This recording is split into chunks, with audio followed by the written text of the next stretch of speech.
Good morning to all. நம்ம வந்து பார்த்தீங்கன்னா லாஸ்ட் கிளாஸோடைய கண்டினியூவாக இப்போ நம்ம கிளாஸ் பார்க்குறோம். ஹெட்டிங் வந்து mono hybrid cross inheritance of one gene. Mono hybrid கிராஸ்னால் ஒரு பண்பு கலப்பு. அதில் இன்ஹெரிட்டன்ஸ் ஆஃப் ஒன் ஜீன் அப்படி சொல்லியாச்சுன்னா ஒரு ஜீனுடைய பாரம்பரியத்தை பற்றி பார்க்க போகிறோம். ஓகேங்களா? பாருங்கள். கிராஸ் இன்வால்விங்னா ஒரு குரோமோசோம் இன்னொரு குரோமோசோம் கிராஸ் ஆகும்போது ஜீன் வந்து இன்டர்சேஞ்ச் ஆகுது. அதான் cross involving. Inheritance of only one gene, அதாவது only one pair of contrasting character.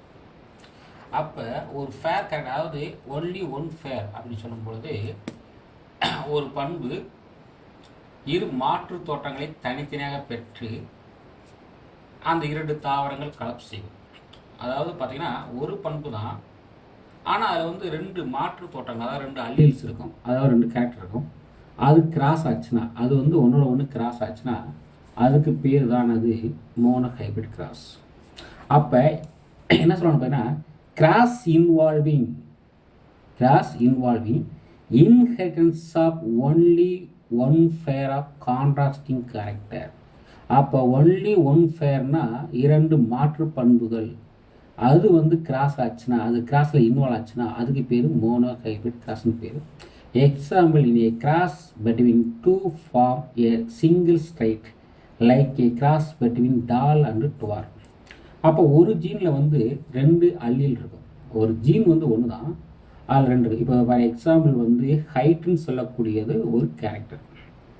அந்த ஹைட்டில் வந்து அது ரெண்டு பண்பு இருக்குது. என்ன பண்பு பார்த்தீங்கன்னா டால்னா உயரம், ஹைட்டுன்னு சொல்லக்கூடியது வந்து ஒரு கேரக்டர், அது ரெண்டுனா டால் டுவார்ஃப். அப்போ ரெண்டு பண்பு இருக்குது. அப்போ அந்த ரெண்டு பண்பு கிராஸ் ஆகும் பொழுது அந்த ரெண்டு பண்பு எதுன்னு பார்த்தீங்கன்னா டால் அண்ட் டுவார்ஃப். அப்போ ரெண்டு அல்லீல். அப்போ டால் அண்ட் டுவார்ஃப்னு சொல்லக்கூடியது ரெண்டுமே எதுக்குள்ளே இருக்குன்னு பார்த்தீங்கன்னா ஹைட்டுன்னு சொல்லக்கூடிய ஒரு கேரக்டர் இருக்குது. அப்போ ஒரு ஜீனில் ரெண்டு அல்லீல் ஒன்றோட ஒன்று, அதாவது வேற ஒரு பிளான்ஸில் கிராஸ் ஆச்சுன்னா அதுக்கு பேர் தான் மோனோ ஹைப்ரிட் கிராஸ். அதுக்கு வந்து மோனோ ஹைப்ரிட் கிராஸ் சொல்கிறாங்க. ஓகேங்களா? பாருங்க, Mendel explanation of mono hybrid cross. Mendel வந்து ஒரு எடுத்துக்காட்டுக்காக என்ன செய்கிறாங்க பார்த்தீங்கன்னா பட்டாணி தாவரத்தை இருக்கிறார், ஒரு தாவரத்தை இருக்கிறார். அவர் எதுக்கு ஒரு தாவரம் பாருங்க, பேரண்டல் ஜெனரேஷன் போட்டு pure breeding tall plant and a pure breeding dwarf plant. அப்போ மெண்டல் வந்து இந்த மோனோ ஹைப்ரிட் கிராஸுக்காக ரெண்டு தாவரத்தை சூஸ் பண்ணுறாரு. அந்த தாவரம் வந்து பிஏ பிளான்ட்ஸ்னால் பட்டாணி தாவரம். பட்டாணி தாவரத்தை மெண்டல் வந்து செலக்ட் பண்ணுறாரு. அது ரெண்டு தாவரத்தை இருக்கிறாரு. ஒரு தாவரம் டாலாக இருக்குது, ஒரு தாவரம் டுவார்ஃபாக இருக்குது. டுவார்ஃப்னா ஷார்ட்டாக இருக்குது. அப்போ நெட்டையான ஒரு தாவரத்தையும் குட்டையான ஒரு தாவரத்தையும் ஹைட் என்ற பண்பு வச்சு கிராஸ் பண்ணுறாரு. ஆனால் ரிசல்ட் என்னன்னு பாருங்க. F1 generation. இப்போ ரெண்டும் கிராஸ் ஆச்சுன்னா ஃபஸ்ட்டு ஒரு ஜெனரேஷன் வரும், ஃபஸ்ட்டு ஒரு பிளான்ட்ஸ் உருவாகும். ஃபஸ்ட்டு ரெண்டு பாருங்கள், டால் பிளான்ட்டுக்கும் டுவார் பிளான்ட்டுக்கும் டுவார் பிளான்ட் கிராஸ் ஆகும்பொழுது ஒரு நியூ பிளான்ட்ஸ் உருவாகும். அந்த நியூ பிளான்ட்ஸ் தான் F1 ஜெனரேஷன். F1னா first generation. The plants raised from the seeds of pure breeding parental cross in F1 generation, where tall and mono hybrids. அப்போ இப்போ வந்து ஒரு டால் பிளான்ட்டையும் டுவார் பிளான்ட்டையும் இணைச்சோம்னா அதில் ஃபஸ்ட்டு ஜெனரேஷனில் என்ன கிடைக்குதுன்னு பார்த்தீங்கன்னா டால் பிளான்ட் தான் கிடைக்குது. அப்போ டால் பிளான்ட் கிடைக்குதுன்னா அது வந்து டாலாக இருக்கலாம், ஆனால் பியூர் டால் கிடையாது, இம்பியூர் டால்னு சொல்கிறது. அது வந்து இம்பியூர் டால் பிளான்ட்ஸ். இதுக்கு பேர் தான் மோனோ ஹைப்ரிட் கிராஸ். இது வந்து mono hybrid cross. Next F2 generation. F2 திரும்பவும் அந்த F1 கிடச்சி பாருங்க, அந்த F1 பிளான்ட்ஸை எடுத்துக்கொண்டு வேற ஒரு F1 பிளானோட கிராஸ் பண்ணால் F1, அதே மாதிரி இன்னொரு வேற ஒரு F1 பிளானோட கிராஸ் பண்ணும்போது அங்கே என்ன கிடைக்குன்னா F2 கிடைக்கும். இப்போ பேரண்ட்ல வந்து ஃபஸ்ட்டு கிடைச்சது F1, இப்போ F1 வந்து அடுத்து கிடைக்கிறது F2 கிடைக்க போகுது. பாருங்க, selfing of the F2 mono hybrids. Selfing of the F2 mono hybrid கிராஸ்னா பாருங்க, the resulted tall and dwarf plants respectively in the ratio 3:1. இப்போ F2 ஜெனரேஷன் எடுத்திருக்கோம். F2 ஜெனரேஷனில் வந்து ஒரு டால் பிளான்ட்ஸ் வந்து கிராஸ் பண்ணும்பொழுது அங்கே என்ன கிடைக்குதுன்னு பார்த்தீங்கன்னா 3:1 கிடைக்குது. அதில் 3 சொல்லக்கூடிய பிளான் வந்து டால் பிளான், 1 வந்து dwarf plants. The actually number of tall dwarf plants obtained Mendel was 787 tall and 277 dwarf. அப்போ இவர் எக்ஸ்பெரிமெண்ட் பண்ணியிருக்காரு. அதில் வந்து 787னா 787 உயரமான தாவரங்களும் அதே நேரத்தில் 277 ஷார்ட்டான பிளான்ஸும் கிடச்சிருக்கு. இந்த external of external expression of a particular stage known as phenotype. So phenotype ratio is 3:1. அப்போ 3:1 சொன்னால் இதில் வாட்டிவர் பேசி 3:1 என்ன சொன்னாங்கன்னா 3 பிளான்ஸ் வந்து டாலாக இருக்குது, 1 வந்து டுவார்ஃபாக இருக்குன்னு சொல்கிறாங்க. அடுத்து பாருங்கள், இன் F2 ஜெனரேஷனில் பார்த்தீங்கன்னா அந்த டிஃப்ரெண்ட் டைப்ஸ் ஆஃப் அப்படின்னு பார்த்தீங்கன்னா பாருங்கள், டால் ஹோமோசைகஸ் வந்து எத்தனைன்னு பார்த்தீங்கன்னா கேபிட்டல் டி அது 1 கிடைக்கிது. டால் ஹோமோசைகஸ்னால் ஃபியூர் டாலாக இருக்குது, டாமினன்ட், அது வந்து டாமினன்ட் டால்னு சொல்லுவாங்க, டாமினன்ட் கேபிட்டல் டி. அடுத்து பார்த்தீங்கன்னா டால் ஹெட்ரோசைகஸ்ன்றது வந்து பார்த்தீங்கன்னா கேபிட்டல் டி ஸ்மால் டி அப்படி கிடைக்கக்கூடிய தவறு 2 தவறு கிடைக்குது. ஆக மொத்தம் இதுவும் டால் தான், இதுவும் டால் தான். இது வந்து ஹோமோசைகஸ் டால், இது வந்து ஹெட்ரோசைகஸ் டால். ஹோமோசைகஸில் வந்து 1 இருக்குது, ஹெட்ரோசைகஸ் 2 இருக்குது. ஆக மொத்தம் சேர்த்து 3மே டால் தான். டுவார்ஃபில் வந்து ஹோமோசைகஸ் டுவார்ஃபில் வந்து ஸ்மால் டி இது வந்து ஒரு பிளான் கிடைக்குது. ஓகேங்களா? இதில் வந்து பார்த்தீங்கன்னா the genotype ratio is 1:2:1. The genotype ratio is genetic expression of an organism. இது வந்து பார்த்தீங்கன்னா ஜெனட்டிக் எக்ஸ்பிரஷன் ஆஃப் ஆர்கானிசம் சொன்னால் இது வந்து என்ன சொல்கிறாங்கன்னு பார்த்தீங்கன்னா அதாவது தாவரங்கள் ஜீனோடைப், அதாவது ஜீனோடைப் எனப்படும். இது வந்து ஒரு பண்பு கலப்பின் ஜீனாக்க வீதம்ன்றாங்க. ஒரு பண்பு கலப்பு நடந்துச்சுன்னா இதோட ஜீனாக்க வீதம் வந்து 1:2:1 இருக்கும். அதாவது ஜெனட்டிக் ரேஷியோ வந்து 1:2. ஃபீனோடைப் ரேஷியோனா 3:1. அடுத்த ஹெட்டிங் பாருங்க, Mendel's interpretation of an monohybrid cross. அதாவது மெண்டலுடைய ஒரு பண்பு கலப்பை பற்றி ஒரு விளக்கம். Based on this observation, it was confirmed by Mendel that factors are the present and from one generation to another. என்ன சொல்றான்னு பார்த்தீங்கன்னா, மெண்டல் தான் ஆய்வின் முடிவில் காரணிகள் வந்து ஒரு தலைமுறையிலிருந்து மற்றொரு தலைமுறைக்கு கடத்தப்படுவதை கண்டறிந்தார். அதான் சொல்கிறாங்க. இது எதை ஃபேஸ் பண்ணியிருக்குன்னு பார்த்தீங்கன்னா, அவர் அந்த எக்ஸ்பெரிமெண்ட் அப்சர்வ் பண்ணுறாரு. அதில் வந்து கன்ஃபார்ம்டாக என்ன சொல்கிறான்னு பார்த்தீங்கன்னா, factors are passed and from one generation to another generation now referred to as gene. அப்போ ஒரு ஜெனரேஷன்லேருந்து இன்னொரு ஜெனரேஷனுக்கு வந்து அந்த பண்புகள் கடத்தப்படுவதை அவர் அங்கே நோட் பண்ணியிருக்காரு, பார்த்துருக்காரு சொல்கிறாங்க. அடுத்து பாருங்களேன், tallness and dwarfness are differentiated by a pair contrasting factor. அப்போ அங்கே டால்னஸும் அந்த டுவார்ஃப்னஸும் பார்த்தீங்கன்னா ஒரு ஃபேர் ஆஃப் கான்ட்ராஸ்டிங் கேரக்டர், அது வந்து கான்ட்ராஸ்டிங் ஃபேக்டர் சொல்லலாம். அடுத்து பாருங்கள், tall plant possess a pair of factors T. அப்போ டாலை வந்து நம்ம டீன்னு எடுத்துக்கிறோம், அதுக்கு வந்து கேபிட்டல் டி சொல்லிக்கிறோம் ஃபர்ஸ்ட் லெட்டர். அடுத்து டாமினன்ட்டில் வந்து பார்த்தீங்கன்னா டுவார்ஃப், அதுக்கு வந்து ஸ்மால் டி எடுத்துக்கிறோம். அப்போ டால் பிளான்ஸ்க்கு வந்து கேபிட்டல் டீயும் ஸ்மால், அதாவது டுவார்ஃப் பிளான்ஸ்க்கு ஸ்மால் டீயும் எடுத்துக்கிறோம். அடுத்து பாருங்க, இது எக்ஸ்பெரிமெண்ட், இதான் வந்து செகண்ட் போல். இந்த செகண்ட் போலில் பார்த்தீங்கன்னா பாருங்கள், இதுதான் வந்து பேரண்ட். இது பேரண்டில் வந்து ஃபஸ்ட்டு டால் பிளான் இருக்குது, அடுத்து டுவார்ஃப் பிளான்.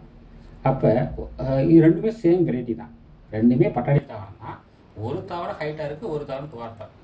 இப்போ ரெண்டையும் வந்து நம்ம கிராஸ் பண்ணுறோம். கிராஸ் பண்ணும்போது F1 கிடைக்கும். அந்த F1 என்ன கிடைக்குன்னு பார்த்தீங்கன்னா, இப்போ இது வந்து பார்த்தீங்கன்னா டால்னு சொன்னால் இதுக்கு குறியீடு வந்து கேபிட்டல் டி, டுவார்ஃப் வந்து ஸ்மால் டி. அப்போ கேபிட்டல் டியும் ஸ்மால் டி இணையும் பொழுது அங்கே என்ன கிடைக்குன்னா கேபிட்டல் டி ஸ்மால் டி இந்த மாதிரி தாவரம் கிடைக்கும். இந்த ரெண்டு இப்போ ஒரு தாவரம் கிடைக்குன்னா இதுதான் ஃபஸ்ட் ஜெனரேஷன், இதானது ஃபஸ்ட்டு ஜெனரேஷன் அப்படின்னு சொல்லுவாங்க. இப்போ அடுத்ததாக வந்து இந்த F1 வந்து திரும்பவும் இன்னொரு F1 இணைக்கும் பொழுது அங்கே என்ன கிடைக்குன்னா ஒரு 4 பிளான்ஸ் கிடைக்குது.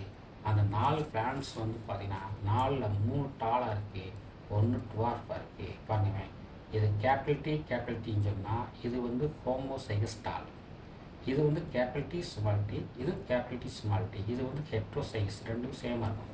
இது வந்து ஹெட்ரோசைகஸ் டால், இது வந்து டுவார்ஃப். இது வந்து பார்த்தீங்கன்னா பார்த்தோன்னு சொல்கிற மாதிரி இருக்கும். அப்படி பார்த்து சொன்னால் அதுக்கு பேர் ஃபீனோடைப் ரேஷியோ.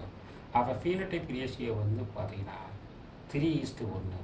அதே மாதிரி ஜீனோடைப் ரேஷியோன்னு எடுத்துக்கிட்டிங்கன்னா இது வந்து பாருங்கள், இந்த கேபிட்டல் இங்கே இருக்குது, இங்கே ஸ்மால் டி. அப்போ இதில் வந்து பாருங்கள் மாறி இருக்குது. அப்போ இது வந்து 1, இது 2 பாருங்கள், இது சேமாக இருக்கிறதுனால 2, இது வந்து 1. அப்போ 1:1. இது வந்து ஜீனோடைப் ரேஷியோ. இது வந்து ஜீனோடைப் ரேஷியோ சொல்லுவாங்க. அது பாருங்கள், இன் fairs and mabile alike as a pure feeding tall plants. Capital T dwarf plants வந்து small t. This is referred to homozygous. இது வந்து என்னது? Homozygous. If they are unlike capital T small t, they are refers to heterozygous. அப்போ capital T இருந்தால் அதுக்கு பேர் homozygous, capital T small t இருந்தால் அதுக்கு பேர் heterozygous பேர். ஹெட்ரோசைகஸ் சொல்லுவாங்க. அடுத்து பாருங்க, இப்போ பார்த்தீங்கன்னா இப்போ 2 ஃபேக்டர் இருக்குது. 2 factor making up a pair of contrasting character are called alleles. இது முக்கியமாக நீ தெரிஞ்சுக்க வேண்டியது. இது வந்து என்ன சொல்லுவாங்க பார்த்தீங்கன்னா, கான்ட்ராஸ்டிங் கேரக்டர் அல்லீல்ஸ்ன்னு சொன்னால் 2 கேரக்டர் இருக்குது. அது வந்து என்ன சொல்கிறாங்க பார்த்தீங்கன்னா அல்லீல்ஸ், கான்ட்ராஸ்டிங் கேரக்டர். இது வந்து ரெண்டுமே பார்த்தீங்கன்னா 2 ஃபேக்டர்னா 2 வகையான காரணிகள் ஒரு ஜோடி பண்பு தோன்றுவதற்கு காரணமாக இருக்குது. அப்போ 2 ஃபேக்டர்னா 2 ஜோடி காரணங்கள் மேக்கிங் ஆஃப் 1 ஃபேர். 2 காரணிகள் சேர்ந்து ஒரு ஃபேரை உருவாக்குது. அதுக்கு பேர் தான் அல்லீல். அதுக்கு பேர் அல்லீல் என்று பேர். இதுக்கு வந்து ஒரு 2 மார்க் கேட்கலாம். அல்லீல் சார் அல்லோமார்னு கேட்கலாம். இது வந்து 2 மார்க் கொஸ்டின். என்ன சொல்லணும்னு பார்த்தீங்கன்னா 2 காரணிகள் சேர்ந்து ஒரு ஃபேரை உருவாக்குவது. அப்போ 2 வகையான காரணிகள் 2 factors making up a pair of contrasting character, ஒரு வகையான பண்பை உருவாக்குது. அதுக்கு பேர் தான் அல்லீல்ஸ். அதுக்கு அது பண்ணணும். தென் 2 ஃபேக்டர்ஸ் ஃபார் ஆல்டர்னேட்டிவ் எக்ஸ்பிரஷன். அதாவது ஒரு பண்பு நல்லா கற்றுங்க. when 2 factor for alternative expression of a straight are brought together by fertilization, only one express itself. என்ன சொல்றேன்னா, ஒரு பண்பு 2 வேறுபட்ட நிலைக்கான காரணிகள் கரு நிலைப்பது. இப்போ ரெண்டுமே பார்த்தீங்கன்னா அதாவது ஒரு பண்பு தான் இருக்குது, ஆனால் 2 வேறுபட்ட காரணிகள் இருக்குது, வேறுபட்ட நிலையில் இருக்குது. அதான் சொல்லுங்க, ஒரு பண்பு 2 வேறுபட்ட நிலையில் காரணிகள் கருநிலையில். அப்படி கருவில் ஏற்பட்டுச்சுன்னா அதுக்கு பேர் தான் என்ன சொல்கிறாங்கன்னா எக்ஸ்பிரஷன் சொல்கிறாங்க. அதுக்கு ஒன் எக்ஸ்பிரஸ் இட் செல்ஃப். அதுதான் தான் இருக்குது. அவங்க வந்து டால்னஸ்.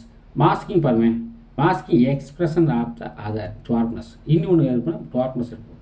அப்போ டால்னஸும் ஏற்படுது, டுவார்ப்னஸும் ஏற்படுது. The character which express itself is called dominant condition, and that which is masked by recessive condition. அது வந்து recessive condition சொல்லுவாங்க. recessive என்னது? ஒரு பண்பு வெளிப்படும் பொழுது ஒரு பண்பு வெளிப்படும். அதாவது ஓங்கு பண்பு வெளிப்படும், ஒடுங்கு பண்பு மறைக்கப்படும் அப்படி சொல்கிறாங்க. அதாவது ஒரு பண்பு மறைக்கப்படும், ஒரு பண்பு வெளிப்படும் இன்னும் அழைக்கப்படுறது சொல்கிறாங்க. ஓகேங்களா? அது ரெசசிவ். அடுத்து பாருங்க, the factors are always few when gametes are formed. அப்போ என்ன சொல்கிறாங்க, காரணிகள் வந்து அனைத்து தூய நிலையில் உடையவை. அப்போ factors always few and when gametes are formed.